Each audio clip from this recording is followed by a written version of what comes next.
سب سے پہلے تو یہ ہے کہ اس خطبے کی شرعی حیثیت کیا ہے. ٹھیک ہے.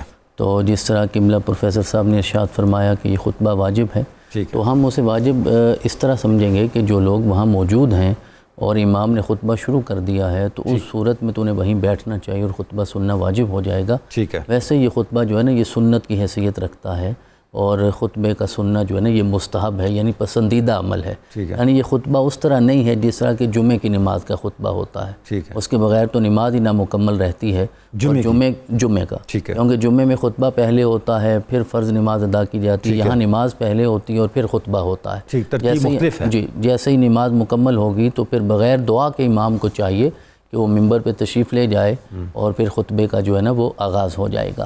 اور یہ حضرت عبداللہ بن عباس اس حدیث مبارکہ کو روایت کرتے ہیں کہ میں نے رسول اکرم کے ساتھ بھی عیدین کی نماز پڑھی، اور حضرت سیدنا صدیق اکبر کے ساتھ، فاروق اعظم کے ساتھ، جناب عثمان کے ساتھ، خلفائے ثلاثہ کے ساتھ میں نے نماز پڑھی ہے. تو وہ پہلے عید کی نماز ہوتی تھی اور بعد میں وہ خطبہ جو ہے نا وہ ارشاد فرمایا کرتے تھے. لہٰذا اس ترتیب کو پیش نظر رکھنا بھی ضروری ہے.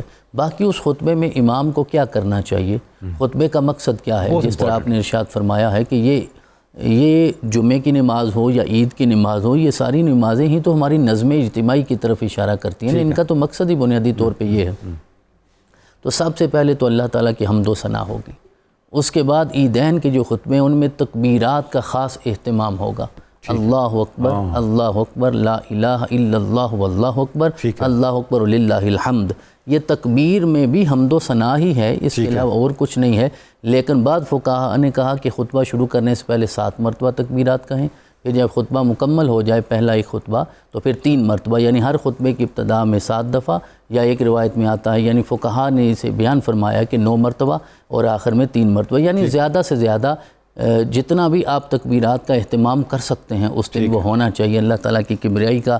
جیسے کہ آپ نے خود ارشاد فرمایا کہ مزدوری کے وقت ہم کھڑے رہے ہیں اور جب انعام لینے کا وقت آئے تو بندہ وہاں موجود ہی نہیں ہے. تو ہمارے ہاں یہی ہوتا ہے کہ آج کی رات کو ہم چاند رات سمجھتے ہیں اور ہم آزاد تو کسی اور نے ہونا تھا، ہم اپنے آپ کو آزاد کر لیتے ہیں اور اس آزادی کی کیفیت میں پھر ہم بھول جاتے ہیں کہ یہ لیلۃ الجائزہ ہے اور کل کا دن یوم الجائزہ ہے. تو یہ تو بہت اہم دن ہے کہ آپ اللہ رب العزت کی بارگاہ میں حاضر ہونا ہے اور اپنا انعام دامن پھیلا کر آپ نے وصول کرنا ہے. تو لہذا خطبے میں اللہ تعالیٰ کی حمد و ثنا ہے، تکبیرات کا اہتمام ہے، اور سب سے اہم بات کوئی بھی خطبہ ہے ہمارے ہاں اس میں تقویٰ کی تلقین کی جاتی ہے. یا ایھا الذین آمنوا اتقوا اللہ حق تقاتہ ولا تموتن الا وانتم مسلمون. صرف تقویٰ کی بات نہیں ہے، تقویٰ کا جو حق بنتا ہے اس طرح انسان کو اپنے رب کی بارگاہ میں جو پیش ہونا ہے. تو لہٰذا عید کے خطبہ میں بھی تقویٰ کی تلقین ہوگی اور یہ بہت ضروری ہے. عید والے دن یہ یقیناً فرحت کا دن ہے، سرور کا دن ہے، مسرت کا دن ہے، خوشی کا دن ہے، آزادی کا دن ہے،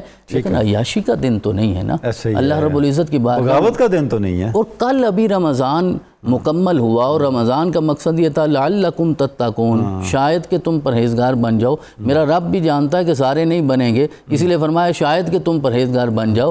لیکن آج کا دن جو ہے وہ تقویٰ اپنے شعار کی صورت میں آپ کو اختیار کرنا ہے. تقویٰ کی تلقین کے بعد پھر ضرورت مندوں کا خیال بھی تو ہمیں کرنا ہے. آپ اس خطبہ میں صدقۃ الفطر کی بات کرنی چاہیے. ویسے تو نماز عید سے پہلے ادا کرنا زیادہ مستحسن ہے، لیکن اگر نہیں ہو سکا تو چلیں عید کی نماز کے فوراً بعد ہی آپ ادا کر لیجئے، تاکہ ضرورت مندوں کا خیال کرنا بھی تو ضروری ہے. امت کے اتحاد پہ بات کیجئے، وَاعْتَصِمُوا بِحَبْلِ اللَّهِ جَمِيعًا وَلَا تَفَرَّقُوا. تو لہذا جب ہم خطبہ عید کے مقاصد پہ توجہ کرتے ہیں تو یہ ساری چیزیں ہمارے سامنے آتی ہیں. پھر اخلاقیات پہ بات کرنی چاہیے، اور یہ بات بھی عید کے خطبہ میں ضرور امام کو کرنی چاہیے کہ یہ نہیں کہ رمضان ختم ہوا تو عبادات ختم ہو گئی ہیں. نماز پنجگانہ اور نوافل کی ادائیگی رسول اکرم نے خود ارشاد فرمایا وہی عمل اللہ کی بارگاہ میں زیادہ پسندیدہ ہے جس میں مداومت ہو، جس میں ہمیشگی پائی جاتی ہو. اور پھر آخر میں دعا کرنی چاہیے امت مسلمہ کے لیے بھی، اور جو موجودہ حالات ہیں ان کے پیش نظر بھی گفتگو کرنی چاہیے تاکہ امت اتحاد کی طرف جائے اور فرقہ واریت سے انسان اپنے آپ کو محفوظ رکھے.